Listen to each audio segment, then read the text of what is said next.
Hello, everybody. Welcome for this afternoon plenary session. Let me introduce you to our speaker now. Is Carl Knappett. He's a professor at the University of Toronto, where he holds the Walter Graham and Homer Thompson Chair in Aegean Prehistory in the Department of Art. It's going to talk about using network to understand several aspects of ancient societies. Please, Carl. Okay, thank you very much. Thank you for the invitation to be here. Thank you to Natalie and the committee. And thank you to those of you who have returned for this last session after lunch. Thank you for making it back. So, as something of a minority here, I'm not sure I quite feel like a fish, but maybe I will afterwards. As an archaeologist, as a different kind of social scientist, I should first explain what my core concerns are. I'm interested in how materiality works, how humans have surrounded themselves with artifacts and technologies that they think and act through. Evidently, part of this has to be about how such artifacts and technologies change or evolve. So sociocultural change, especially in later prehistory, is my focus. So 4,000 years ago or so. And I am wedded to interdisciplinary approaches to help in explaining change, though I'm not necessarily convinced that biological models, at least as I've seen them applied to sociocultural evolution, have helped all that much as yet. My interdisciplinarity up to this point has, on the one hand, largely involved drawing upon psychology and cognitive science for insights into how humans think through things, and on the other, taken me towards sociology, physics, and complexity science to find ideas for how we can better grasp connectivity and interaction among people and things, principally, it turns out, through network analysis. And it's for this work on networks that Natalie invited me, I believe. And if this can be justified at all, it's in the sense that networks are evidently also proving their worth in the modeling of social and biological processes, and we've already heard about lateral gene transfer and the very nice work of Tal Dagan on that this morning, using networks. So networks provide, in principle, a possible methodological bridge between biological and sociocultural sciences. But networks are not being used in the cultural sciences, not in archaeology at least, in ways that might make them a useful bridging device.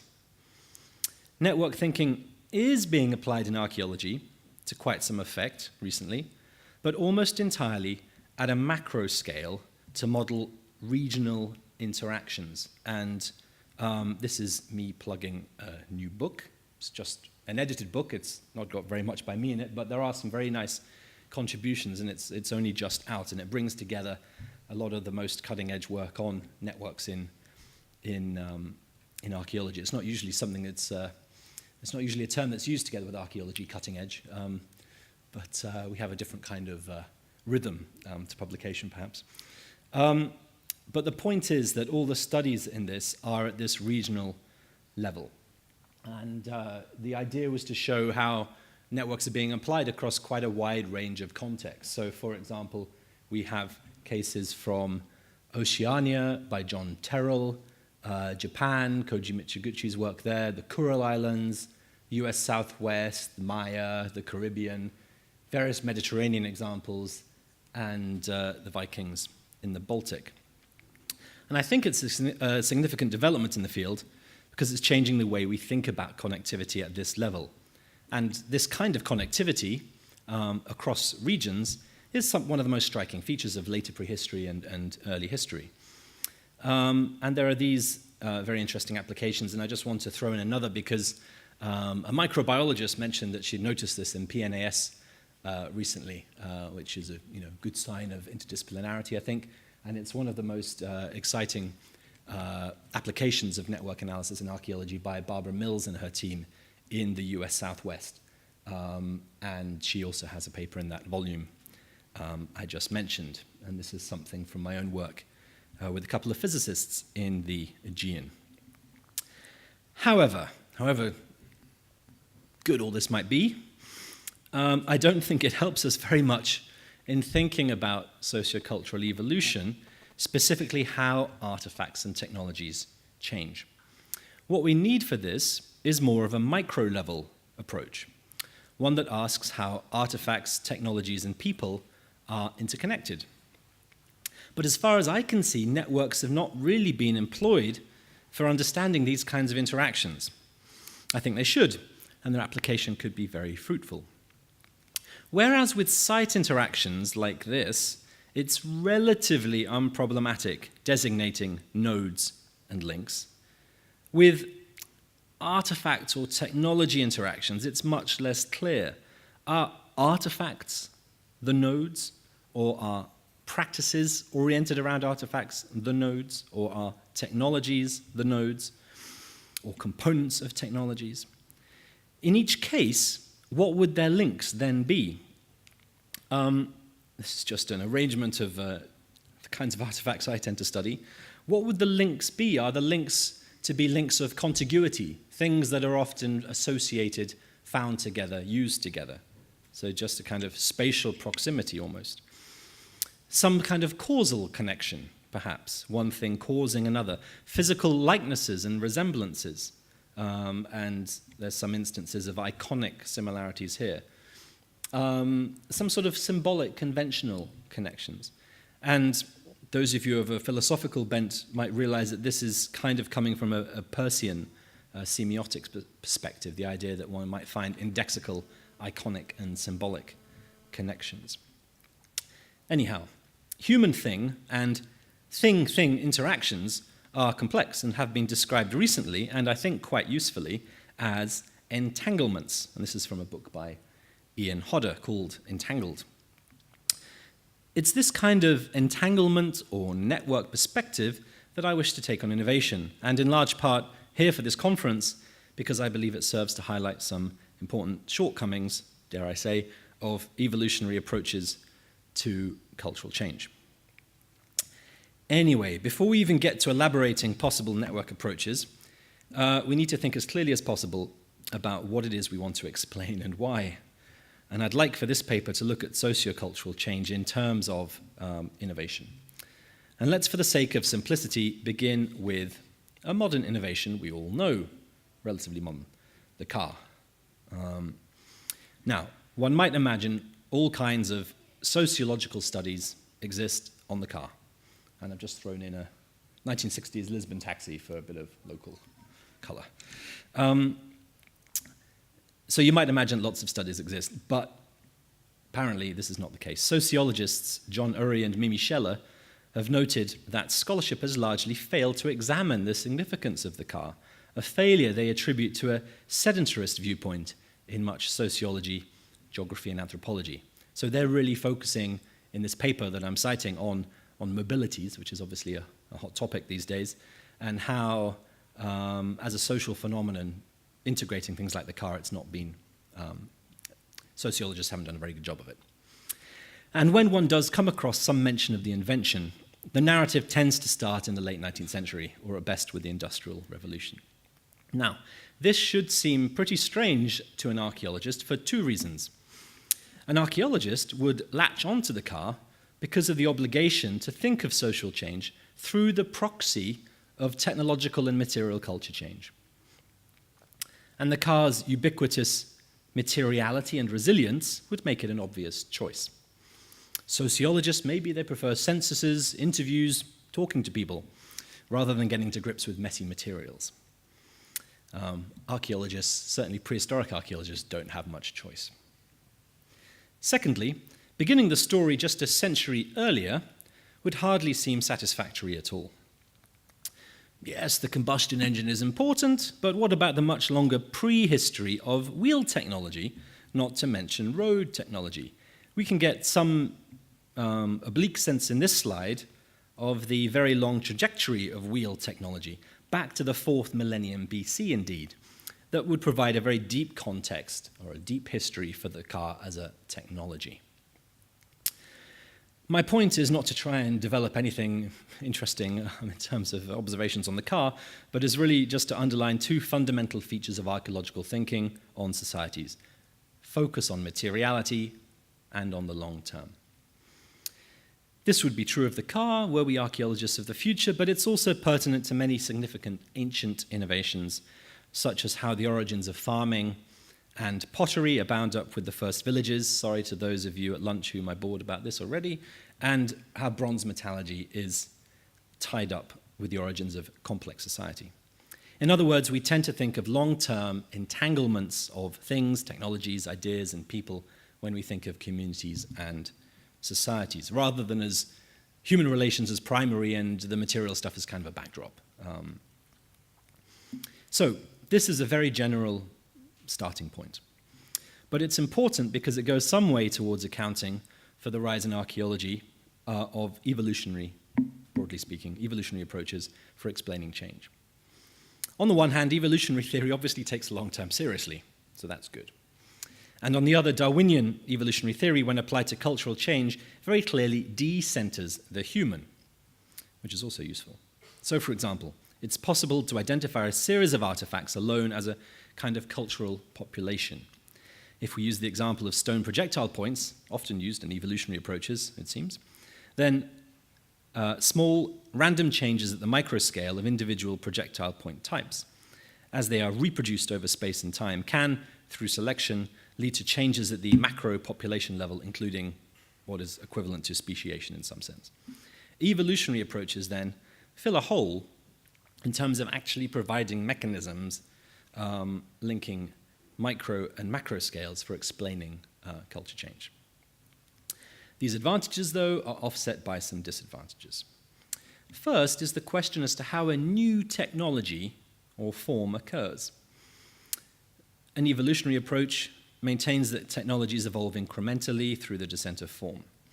Moreover, these incremental modifications conferring benefit are selected for. This model can't account, however, for those very common instances of technologies or types that are not just simple incrementally changed versions of earlier processes or objects. Archaeologists do not have very good models at all for these revolutions in technology, but we can find a very helpful approach, I believe, in the work of economist W. Brian Arthur. He takes examples of innovations like the jet engine, the radar, or the laser, and describes them as combinatorial. How do radically different technologies emerge? They're usually not completely novel, he argues, but combinations of already existing entities. Combinations do not occur entirely randomly, but as a function somehow of the structure of the existing system. One could also use this logic to think of the first pottery as combinatorial. It was not totally new, but piggybacked on pre-existing container technologies using maybe gourds or baskets. Similarly, the first metals probably piggybacked on pyrotechnological expertise gained through pottery firing.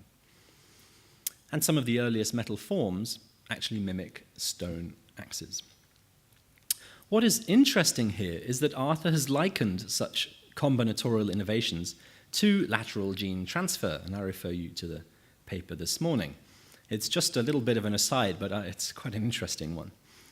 Though he says if it's relatively rare in biology, though we've heard that it's actually not so rare in some groups, it's the norm in technology, is what he argues. And of course, to understand then combination, we need to understand the context, what entities already exist, connected or otherwise, to be combined or not, and how fresh connections may or may not be facilitated by the shape, in some sense, of the entanglement or network. Second is the important distinction between invention and innovation, which is commonly made in practice-based approaches to technological change, but which seems to feature much less in evolutionary approaches. Individual technological inventions occur constantly. Many will never see the light of day beyond their localized context. So how do some inventions come to be innovations, i.e. transmitted and more widely adopted across a community or society. This process not only requires social relations, of course, but also some kind of cognitive sharing. How this works remains pretty mysterious and is an interesting lacuna in research, whether in economic sociology or archaeology. One explanation for this hole is that innovation is often studied a posteriori, kind of after the fact. There's a successful innovation that's then studied, a perspective that cannot take proper account of the forward-facing moment of creativity, and then seeing what inventions then don't become innovations as well. So we can then combine these 2 points, that technological invention is combinatorial, and that it needs to be brokered or converted in some sense to become innovation, into a third, which goes something like this. Technological inventions that combine existing ones in a fitting way within the existing social or cognitive structure are more likely to be adopted and find themselves transmitted as innovations. And this takes on board a very important critique by archaeologist Ian Hodder, the guy with the entanglements. Communities, he argues, generally don't decide on one technology over another because of the reproductive fitness it will confer, but because of its fittingness within the existing technological framework. So those inventions that spread must have a good fit within existing entanglements of technological practices and structures. I hope that this twist on fitness into fittingness what it means will emerge as I go on.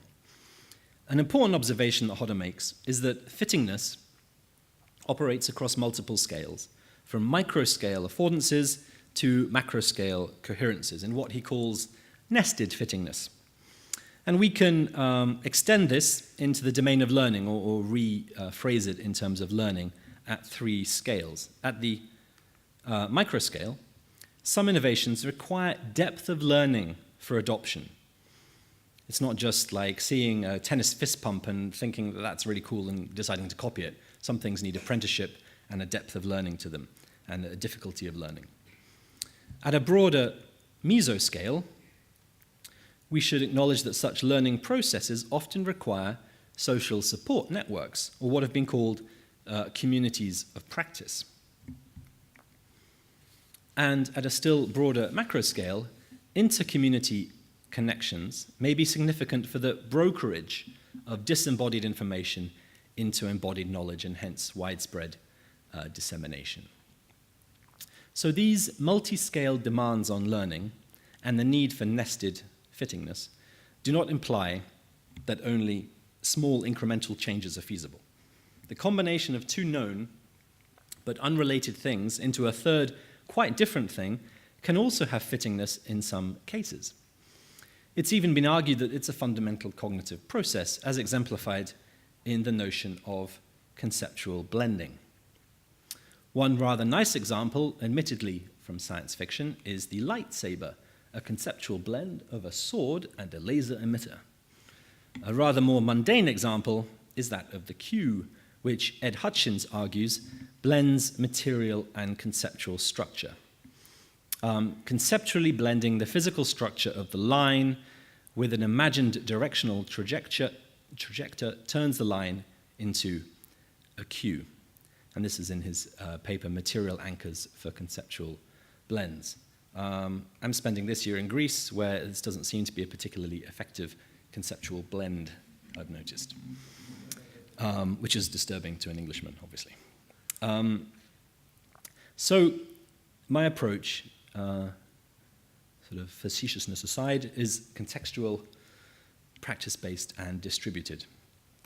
The agency for change is distributed across people and things and across multiple scales, which requires an acknowledgement of their complex entanglements.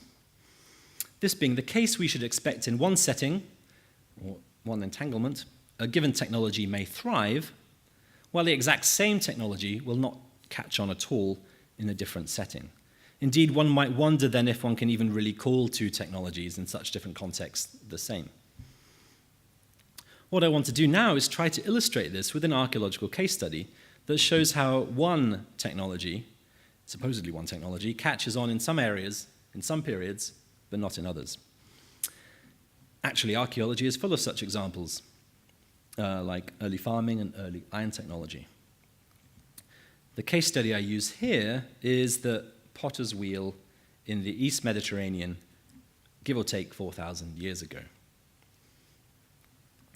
Here, we're dealing with a process innovation, and one that is not just incremental. It really requires a quite different principle or conceptualization of the construction of a pot through the use of rotative kinetic energy, or a potter's wheel, in other words, to draw up the vessel walls. We do not have many workshops excavated, and we don't have many actual wheel devices recovered, so the actual technical details are not all that clear. We mostly have to work from the forming traces on the vessels themselves, and there has been quite a lot of work trying to identify different surface patterns and sort of reverse engineer back to the technique that could have created them. Now, the default assumptions for this innovation are that A, it first occurred in the Near East and spread from there, and B, that it's much more efficient than coil building, so as soon as it becomes known to potters, and they need to increase production because of growth of demand, growth of towns, things like that, it's going to be adopted. Yet recent work has shown the spread of this innovation to be rather less predictable than those assumptions would suggest. First, even in the Near East, broadly, it's not a simple question of an unfolding of the technique of the wheel over time. Work by Valentin Roux in the southern Levant, so this area down here especially, and here's some experimental work they've done on sorts of wheels they have found. Anyway, her work shows that it comes and goes and is actually quite fragile, as we can see here. It appears pretty early in the Chalcolithic, but then retracts and disappears again in early Bronze 1, and then reappears in early Bronze 2, disappears again, and then finally kind of gets established a couple of thousand years later in the Middle Bronze Age. She argues that wheel fashioning is an invention that is organizationally demanding because it's costly to learn in terms of time investment, and so only a small number of artisans are likely to acquire the skills, and only then if supported by an elite. This accounts for both the small percentages of wheel-fashioned pottery in most contexts and what Roux calls the fragility of the technological system, vulnerable to any turbulence in elite politics. She also notes that some artisanal groups of this kind can be very closed with highly circumscribed interactions with other artisans. So a closed and fragile system is very prone to this kind of boom and bust cycle. Secondly, Roux makes the very important observation that it's not wheel throwing as such, but wheel fashioning, and so is more compatible, in fact, with pre-existing technologies of coil building. This is because wheel fashioning actually involves the application of rotative kinetic energy to coil-built roughouts, and there's just a few variations of how this could be happening here, different stages at which the rotative kinetic energy intervenes. But you're basically drawing up the coils with this energy. Such a technique is the kind of invention one might envisage emerging out of a long tradition of coil building, though this is not to say that many archaeologists still imagine a process of wheel throwing, i.e. the centering of a lump of clay on the wheelhead from which a form is thrown. But it seems in most prehistoric contexts where people are now looking at this, it's the case that wheel throwing is hardly ever present. It's almost always, in this part of the world anyway, wheel fashioning. So there's a consistency with coil building, but it still requires a little bit of a quantum leap to actually generate the energy and be able to control it using the wheel. Third, when one looks at the possible spread of this technology, if it really is spreading, it's sometimes hard to say for sure. When we look at it across the East Mediterranean, the picture is extremely varied. There is something of a mosaic of innovation over time and space. So Cyprus, despite being closest to the Levant, does not see the potter's wheel for centuries, really until 1600, 1500 BC, so a long time afterwards. And when it does occur there, its use is quite spotty or sporadic and hand-building techniques carry on quite strongly until the end of the Bronze Age. In Anatolia, the potter's wheel sees quite early use from about 2200 BC, one or two sites in here, up at Troy, for example, as well, and then seems to establish itself. From there, it then seems to spread to the Greek mainland, but very unevenly. So it does find its way over here. So in Euboea, can't quite see all that way, but I think that's Euboea there. It does see some concerted uptake. It's a little bit wobbly, but it does kind of catch on, it seems. But in the Peloponnese, where there are some important sites near Mycenae, it doesn't. It's only ever 2% of the assemblage, and then it disappears again.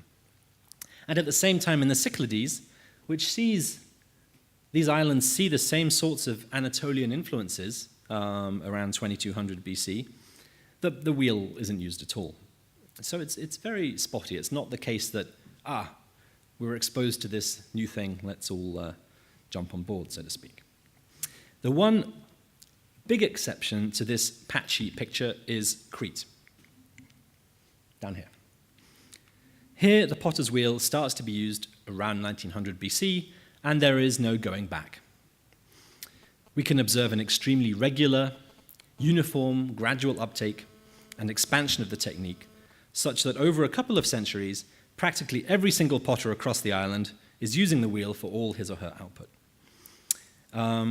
Potters begin with small vessels, like various kinds of cup, then progress to taller and taller vessels with greater levels of difficulty, until eventually even very large storage jars are being wheel fashioned. It takes a few hundred years, but it seems pretty relentless, and there doesn't seem to be any kind of equivocation about this.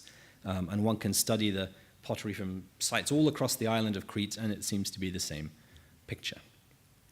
The wheel technique must have had a fittingness on Crete in this period that it simply lacked anywhere else in the Aegean in quite the same way. And we need to try and understand this across a range of scales. At the micro scale, it means that individual learning issues must have been overcome, because it's not an easily mastered technique, especially with what would probably have been quite unstable devices.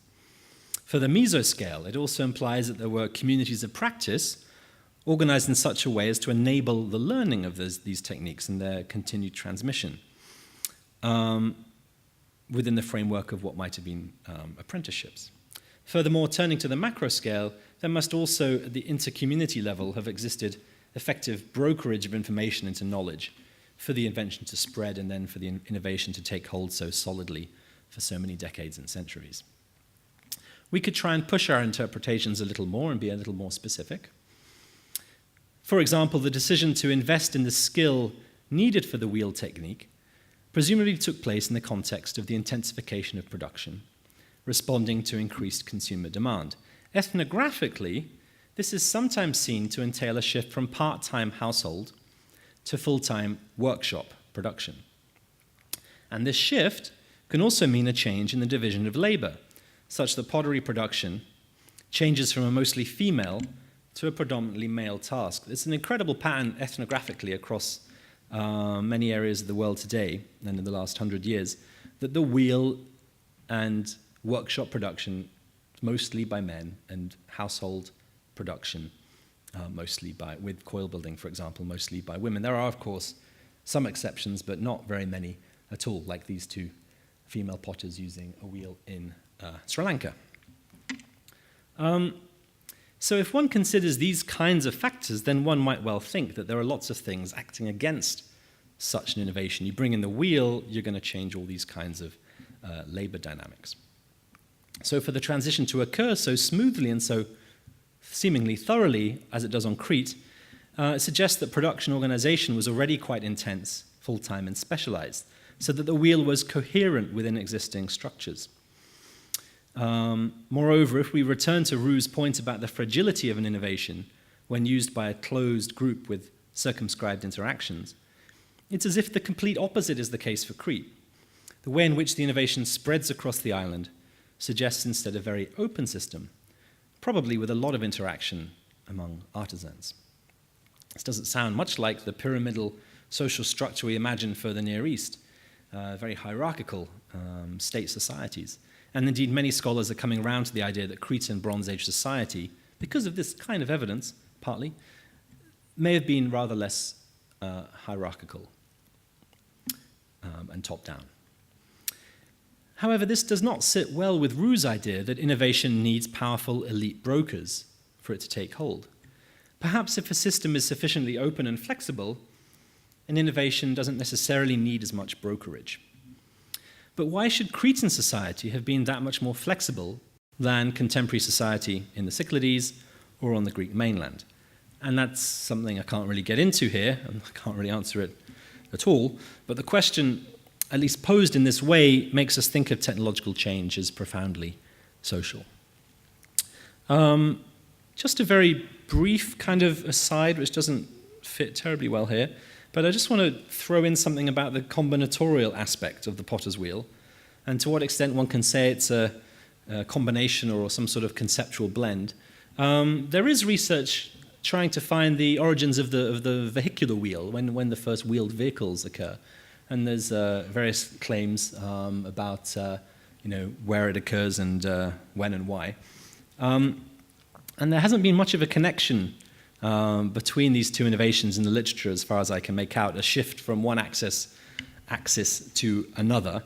It's not even clear to me, which could have come first in these different areas. It's quite possible that the first evidence for the potter's wheel is 4,000 and a bit earlier, and the first cartwheels a bit later, 3,500.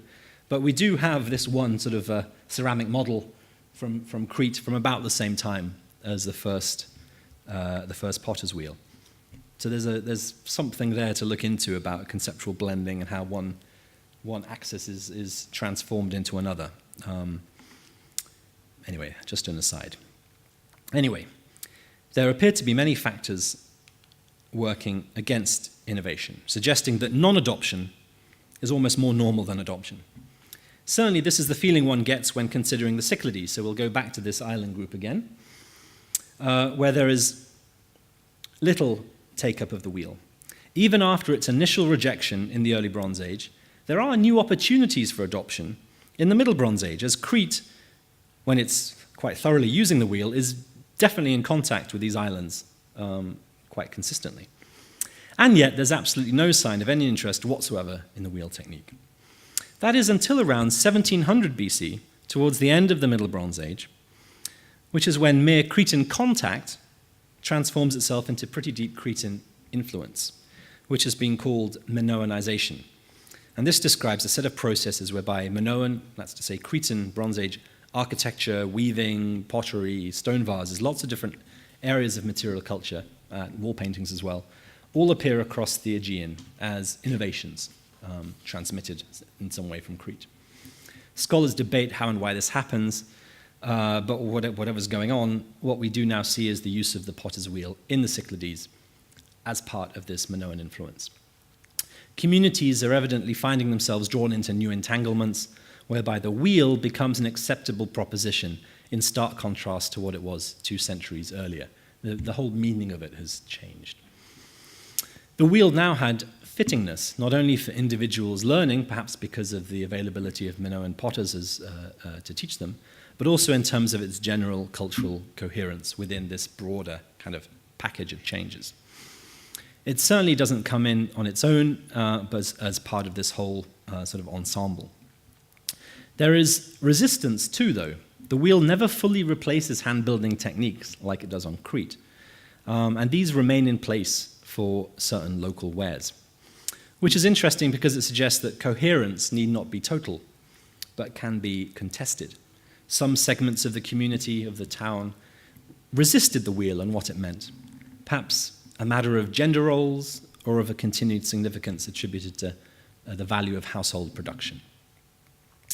Anyway, regardless of the specifics of these kinds of interpretations, and they're quite hypothetical, we do need to acknowledge the people-thing entanglements within which innovations have to cohere and fit. And then, of course, once they're in them, they change the entanglement themselves.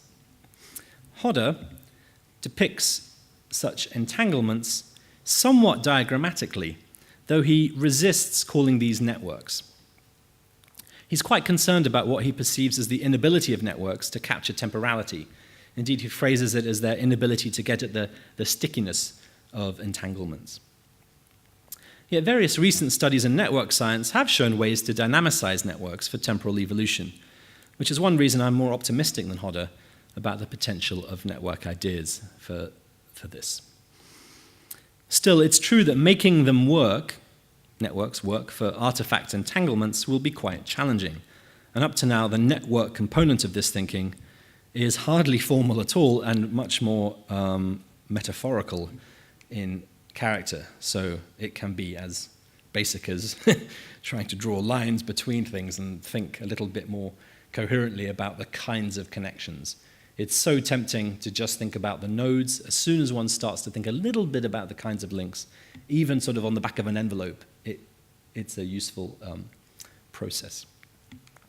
One can try and do it a little bit more networky, in a networky way like this, which I've tried to do in a few publications, but I'm still groping around, basically. Even with very simple artifact human entanglements, there are sort of too many dimensions one wants to sort of, too many balls one wants to keep in the air. Anyway, the justification for this groping around is that it's much more important, I think, to think clearly, try and think clearly about the status of nodes and links, than to apply prematurely some modeling techniques in which such choices can quickly become obscured by impressive visualizations, a kind of networkism, if you like. What are the nodes? What are the connections in assemblages? How does one thing lead on to another? If you start using the wheel to make some pots with thinner walls, and they look like metal, and in the process you exclude others, and that those pots are then used in some activities and not others, ceremonies from which some groups are excluded, what does all that mean? There are really sort of endless connections. I think one way forward, oh, the angels are coming down, I'm in trouble, I have to stop, death is approaching. I think one way forward would be to dynamicize an ancient one way forward would be to dynamicize, try and bring these kinds of very static-looking networks to life with a kind of costs and benefits optimization would be one way to try and find out where there might be stability and where there is vulnerability. I think the benefit of maybe trying to draw together networks in this way is that one can perhaps, I'm not sure if prediction is quite the right word, but one might be able to start to see where there might be some sort of weaker nodes or stronger nodes, which nodes are likely to disappear, what technologies are going to be longer lasting than others. Maybe sounds a bit hopeful, but at least I think one can get a little bit at dynamics and something explanatory. Dynamics of path dependence seem to have a lot to do with why some types and technologies persist while others are more vulnerable. It becomes a matter of trying to model entanglements, discovering something about their structure and how the structure is related to the dynamics of the system. If we can do that, then we might be able to make progress with explaining innovations in a framework that is not reliant solely on phylogenetic changes. And maybe a way is to use the kind of networking ideas for lateral gene transfer, which I found very exciting and interesting this morning. By way of conclusion, we might note that network approaches here highlight the interdisciplinary status of archaeology between the sciences and humanities. On the one hand, we have those network approaches in archaeology that are somewhat formal, like the ones I haven't really spoken about, the ones I mentioned at the beginning, which adhere in some broad sense to a scientific approach. And on the other hand, we have those that are much more rooted in the humanities, and which use network as a loose metaphor for connectivity and interaction, and which even often actually reject the network as a metaphor because it doesn't really get at temporality and flow. That's certainly happening in archaeological theory at the moment. Anyhow, the most satisfying archaeological interpretations, I would argue, are those that show sensitivity to and engagement with both of these poles. I think this is particularly relevant for this meeting as the successful development of evolutionary models across the biological and socio-cultural worlds, which I think is part of the point of why we're here, can ill afford to gravitate towards one pole completely at the expense of the other. Okay, thank you very much. Thank you.